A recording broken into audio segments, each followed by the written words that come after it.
At the ongoing 5th World Media Summit, a group of international observers deeply knowledgeable about China have shared their China stories with us and offered their insights on Chinese development. We were surprised, not only me, that China is already developed, much developed than as expected. And I've seen rapid development of China, including in Shanghai, so many buildings.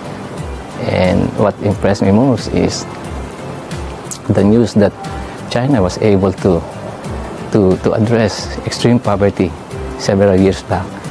And that's very, very impressive. Oh, it's extraordinary. It's very extraordinary. I've traveled in 31 provinces.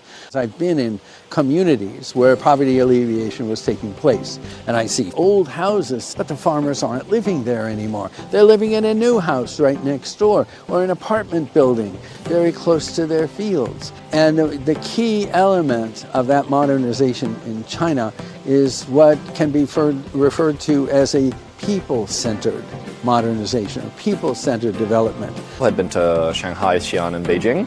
I was fascinated by just the scale of the country, its dynamism, its profound history, and I sought to understand it. I think that Chinese modernization is quite breathtaking. China's development is also a great example of the central function of the state to assure common prosperity for its people, to be able to guide in long-term strategic development in key sectors. Coming to China is always amazing. It's a country that we have a lot to learn from it, and it's amazing all what you have done.